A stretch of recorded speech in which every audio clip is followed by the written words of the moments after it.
আসসালামু আলাইকুম। দেশ এবং দেশের বাইরে প্রবাসী যে যেখানে আছেন সবাইকে আমার পক্ষ থেকে আন্তরিক অভিনন্দন এবং ভালোবাসা। সবাইকে রমজানুল মোবারক। আশা করি প্রত্যেকটা মানুষ সবসময় ভালো থাকেন। আসলে আজকে আমি প্রবাসী না, আজকে আমি আমার বাড়িতে আমি কাজ করতেছি।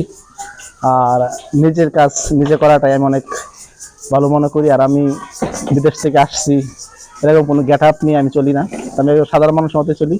আর নিজের কাজ নিজে করতেই পছন্দ করি। তো আমি আজকে কথা বলবো, শুধু দুইটা কথা বলবো প্রবাসীদের উদ্দেশ্যে এবং প্রবাসীদের ফ্যামিলির উদ্দেশ্যে। আসলে আমার গায়ে যে পোশাকটা দেখছেন আর আমার মাথায় যে হেলমেটটা দেখছেন, যারা প্রবাসীর ফ্যামিলি আজ আমার এই ভিডিওটা দেখবেন আমি তাদেরকে বলবো, প্রত্যেকটা প্রবাসী রমজান মাস ফজরের নামাজ পড়ে হাতে হেলমেটটা নিয়ে তার ডিউটির জন্য চলে যায়। সে অনেক কষ্ট করে, সারাদিন পরিশ্রম করে শুধু আপনাদেরকে খুশি রাখার জন্য। এই রমজান মাসে আপনারা হয়তো যারা দেশে আছেন ফজরের নামাজ পড়ে ঘুমিয়ে থাকেন, কিন্তু আপনি জানেন একটা প্রবাসী যে প্রবাসী আছে, আমার পুরনো যে পোশাকটা আর মাথায় যে হেলমেটটা ঠিক সেম পজিশনে যারা বিভিন্ন ফ্যাক্টরি কনস্ট্রাকশন লাইনে কাজ করে, তারা সিগারেটটা খেয়ে ঘুমানোর সময় নাই।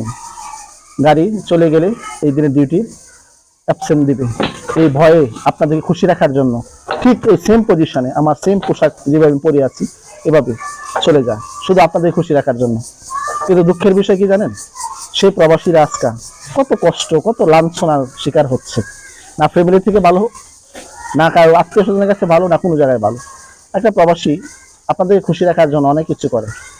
আজকে আমি দেখলাম কিছু 2-3 দিন আগে একটা টেলিভিশনে একটা নিউজ দেখলাম, আমার খুব কষ্ট লাগলো যে 26টা বছর প্রবাসী কাটিয়েছে, তার স্ত্রীর সন্তানকে খুশি রাখার জন্য কত কিছু করেছে, টাকা পয়সা সব কিছু দিয়েছে। কিন্তু ভাগ্যের কি পরিহাস, সে প্রবাসীটা ব্রেন স্ট্রোক করেছিল।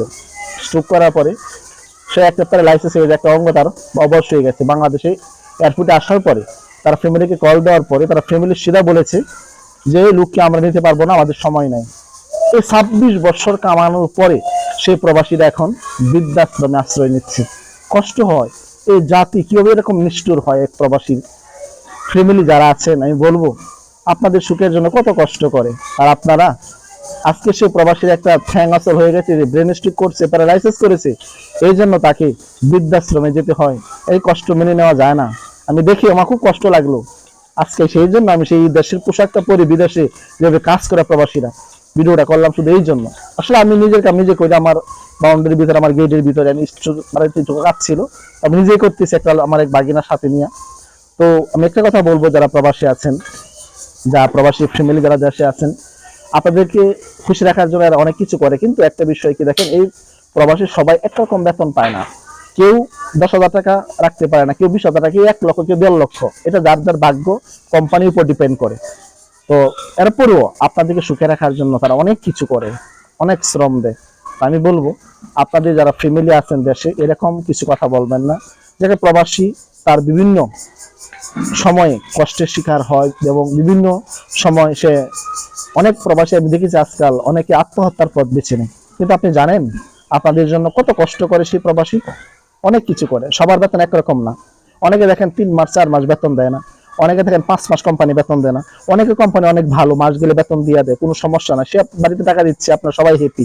কিন্তু অনেকেই টাকা কোম্পানি দেয় না, কিন্তু আপনারা ভুল বোঝেন সে টাকা দিচ্ছে না। কিন্তু এটাও না, অনেক প্রবাসীও আছে এরকম আমি দেখেছি, বেতনটা পায়া সে 2 হাতে উড়ায়, সিগারেট, বন্ধু বান্ধব, পার্টি দেয়, এরকম লোক আছে। সেটা ইত্যাদি, অনেকে যার যার পার্সোনাল সাবজেক্ট। কিন্তু 80% 90% যারা প্রবাসী আছে তারা সবাই চায় আপনাদেরকে সুখে রাখার জন্য। কিন্তু সেই প্রবাসী যখন 26 বছর 30 বছর বিদেশ করার পরে দেশে এসে সে বৃদ্ধাশ্রমে যেতে হয়, বড় কষ্ট লাগে, বড় দুঃখ লাগে। হায়রে জাতি, এই কষ্ট কার জন্য করলাম, কার জন্য সবকিছু করলাম। ধন্যবাদ সবাইকে। আমি আপনাদের মূল্যবান সময় নষ্ট করবো না। যে যেখানে আছেন সবাই ভালো থাকবেন। ধন্যবাদ সবাইকে।